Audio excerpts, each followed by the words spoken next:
Hey, what's going on, ladies and gentlemen? My name is Rage, and we are back today with an exciting update here in regards to Gear Tier 20. More importantly, guys, it's been the same thing that we've been saying for the past few months, and even dating back all the way to the end of last year, in regards to saving your resources and making sure that we're in a great position for success. And now, this is just me recapping that, as well as giving you guys some quick tips and tricks and pointers, and even sharing some insight of what my game plan is going to be going forward here into the coming weeks and months, especially now, as of yesterday when they've released Charles Xavier, his kit, even the Age of X, how we're going to be going through those stages very similarly to the Age of Apocalypse when they first kind of separated that into sagas.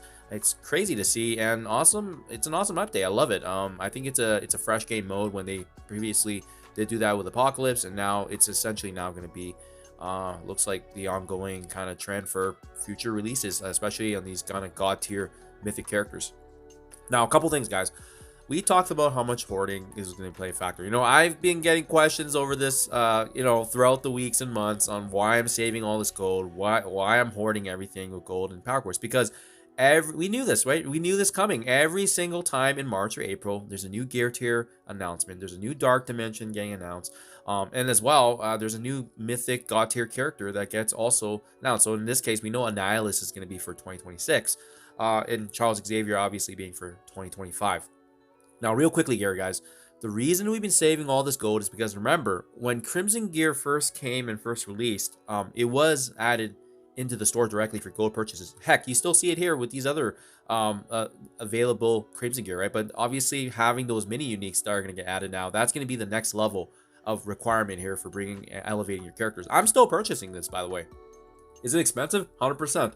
But end of the day, like I said, guys, if you guys have been following my gold tracking, my gold economy review videos, you'll know that we've been trending in a very, very favorable manner. That's how we've been able to still invest in characters, build up our teams, and as well at the same time still have a reserve, a massive reserve, if you will, now of gold supply that we're going to be utilizing, because we are planning to be going over that 6 million gold per day.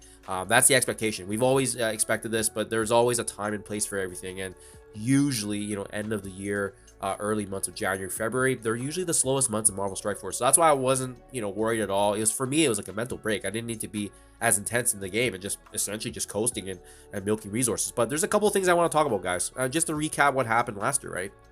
Because I suspect that this is going to be very, very similar. So first and foremost, I still think that raids are the most important game mode in the game. Reason being is because this is a really good way for them to gauge a lot of players and their activity and where their alliances land. And when Crimson Gear first got released, it was actually initially added into raids specifically. I think at the time it was like, was it the Orcus raids though? I don't remember. When they changed over the raids, it could have been the Orcus one, but regardless, or maybe before then it was the Doom raids, but regardless, or Incursion, I think was the naming. But we're not talking about history here. We're talking about what happened in the past. It can very be indicative of what's going to be happening in the future here. So Crimson Gear got added into the raid seasons. It got added into the raid awards. So that's how you would amass it initially. It also got added into the gold store. That's why we've been hoarding and hoarding and hoarding, because we know it's going to get added. There is a new Age of X store that they're also going to be adding to give us an additional infusion. But keep in mind too, I can't see them changing from the gold, because they also need to control the gold economy as well. And this is a perfect way to do that. Do expect some very, very expensive prices for these mini uniques, but it is likely going to also get an addition into this store, as well as that Age of X coin store that we're also going to be seeing to give us more avenues. The one thing I did not foresee though is whether or not they're also going to be expanding that reward system, maybe to potentially Battle World, Cosmic Crucible, or maybe even War, right? Because obviously some of these game modes aren't giving the rewards that we're deeming as valuable. So it would make sense. I think if it comes to Battle World, and we know Battle World's returning next week with some of the data mines, well, that's going to be a very, very good opportunity to take advantage of that, guys.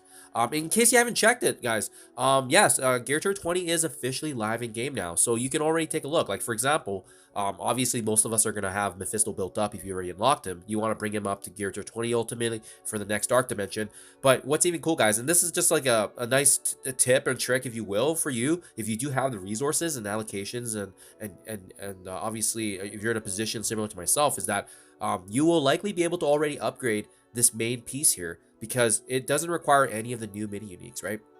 If you already have your character maxed out to level 105, you probably have this available. And really the big setback on this one typically is the unique. Now you'll see here, this is where the crunch is going to be. This is where the bottlenecking is going to start, right? Is that you need 25 pieces of the unique from gear tier 19 to gear tier 20. But otherwise, other than that, the catalyst is available. We have a lot of these already common materials being available from just participating in Orcus raids, and as well as obviously being available in the raid store and purchasing it directly with gold. So but just check this out, guys. This is a huge upgrade now. If I were to go ahead with this upgrade, and which I likely will, because in the coming weeks here I do plan to kind of build up my roster for that preparation, that transition stage. You can see this simple piece right here, 400,000 in extra HP, 25,000 extra damage, and 850 additional focus. Doesn't sound like a lot, but it's that competitive edge that you can utilize, especially if you're competitive in arena. And for myself, I've been staying in the top 10, top 20, you know, ever since the revision of the new model here for power cores. Is that you want to be staying on top as much as you can, because you want to be milking the power cores as much as you can, right? Top 10 gets you 500 cores per day, top 20 gets you 450 power cores per day. Why does that matter? Well, these power cores are going to matter in some of the events that they're going to release in the coming months here, because likely that's going to differentiate very similarly to how ISO 8 Purple was released, is that there's going to be leaderboards, and the better you do is the better payout it's going to be, right? When we first were looking into ISO 8 Purple, we did really well in some of these leaderboards by hoarding a lot of energy, guys, hoarding a lot of resources in preparation for those leaderboard events, and boom, just like that, we were able to milk and capitalize on this, and that's how we were able to ultimately unlock Odin as a top 3. I think I was in the top 4,000 rank when I got him. Completely free to play, guys. No battle passes, no season passes, nothing. All just resource management. And that's what this is all about, guys. Resource management, resource management, resource management. So I'm going to do the same thing with Mephisto. I'm probably going to do the same thing with Odin, because they're all part of my arena team already. You're going to get a lot of value. Look at this. Odin's getting 900,000 extra HP, 58,000 damage. Absolutely surreal, guys. These are going to be those little differences that you can utilize here in the arena to get that competitive edge against your enemies. But at the same time, too, you know that this is going to have value across the board in all game modes when you utilize this character, guys. So that's my game plan right now. Hoard everything. Hoard all your crimson gear. Make sure you're just saving. Look at this. Look at this massive supply of all these crimson gear that I have ready to go, because I knew this was coming, guys. I knew this was coming. I knew that there's going to be more purchasing to come in the coming weeks here. So we'll wait for that transition.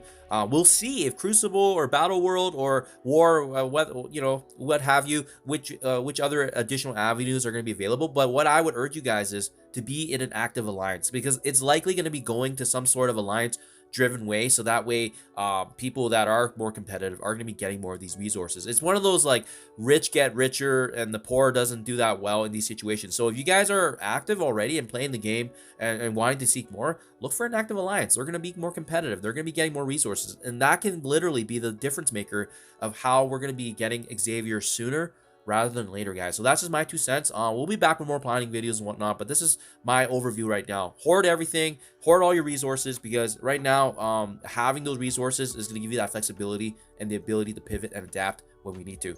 Do let me know what you think in the comments below. Thank you for your time as always, and I'll catch you guys in the next one.